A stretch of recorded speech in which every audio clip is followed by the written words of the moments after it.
Welcome back. Well, today I am joined by Dr. Valentina Bonev, who is here on behalf of Breastlink. Well, Valentina or Dr. Bonev, thank you so much for joining me today.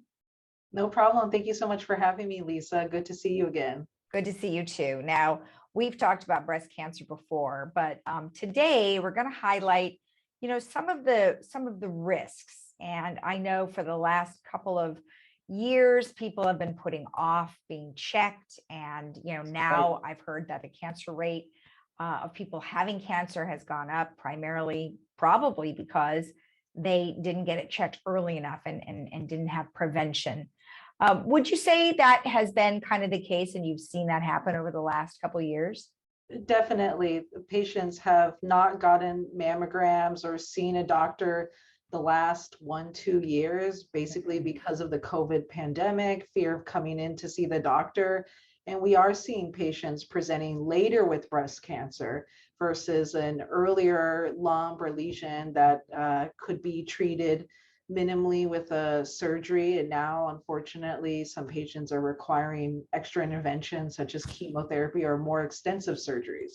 Yeah, that is really frightening because, of course, they were afraid to get COVID, so they didn't want to go, but they would have been better off getting it done, because now look what you're saying is really a shame. What constitutes a patient for being at high risk for breast cancer? Right. So this is a really important topic, and there's a lot of sort of variability, but basically there's the main factors. There's factors you can't control, which is family history of breast or ovarian cancer, your personal history. People may not be aware, but those who received radiation to the chest prior to 30 years old, such as for Hodgkin's lymphoma, actually really increases your risk. Patients who may have inherited a genetic mutation that predisposes their risk to breast cancer. Those are things you can't change. They're non-modifiable risk factors. And then there's modifiable risk factors that can affect your risk to a variable degree. It can be a little bit hard to measure, but patients who are obese, who don't exercise, who eat unhealthy diets, those are going to negatively impact you. But those are things you can change. So therefore, they're modifiable risk factors. Right. And of course, some of those things, exercise and being overweight really affect so many things, and not just, getting potentially breast cancer. Absolutely. Yeah.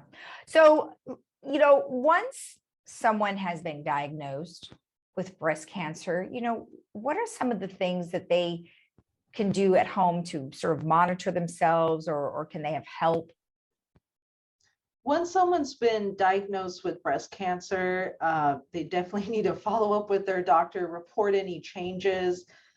For example, if a patient's saying, you know what, now I feel like I'm having headaches, or my back hurts, my bones hurt, this is new, then we need to evaluate them for metastatic workup. And that would definitely change how we're going to be managing this patient, which can be delaying surgery or doing chemotherapy or changing the chemotherapy regimen. So just being aware of your body, if things are changing, if you feel like, you know what, this breast lump, it feels like it's bigger, or now I feel a lump in my armpit, definitely let your doctor know. And again, that can change your stage of breast cancer and your prognosis and treatment. Now, we've been seeing a lot of commercials lately that been talking about metastatic breast cancer. And so is it fairly common for cancer, once you've been diagnosed in the breast, to spread, or is that not so common? So most of the patients are going to be diagnosed with earlier stage, like stage 1 or 2, 3 as well.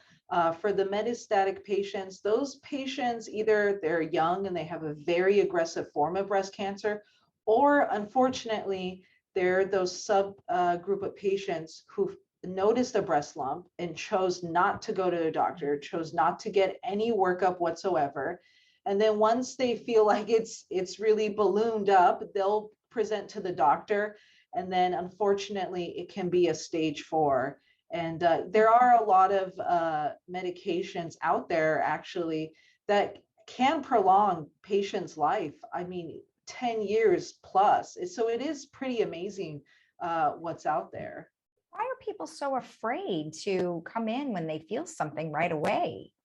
I think it's part of it is fear of the unknown, uh, fear of, well, am I going to live? Am I going to die soon? Um, just, I think there's just a lot of fear of knowing things, which is interesting because then there's other patients who want to know everything. Yeah. There's other patients who don't want to know anything. And I've also encountered patients who perhaps a spouse or other family member or close friend maybe underwent chemotherapy for a totally different malignancy and had a very negative experience. And maybe they were already metastatic disease. So totally different situation. And it really impacted them, and they're afraid to get treatment because they're afraid that they're going to go down this same road. They're going to have poor quality of life for whatever remaining time is left. Right. So it definitely emphasizes the family, the friend support, because that has swayed some of my patients to get treatment. Right.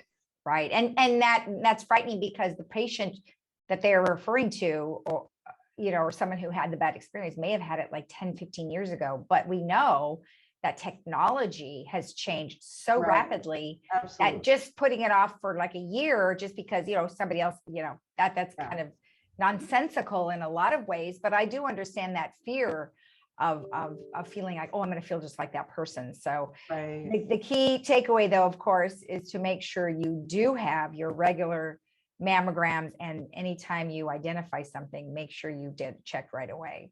Right. Yeah. Right. Okay. Perfect. Well, thank you so much for the information as always. Thank you so much, Lisa, for having me. All right. And we'll be right back after this.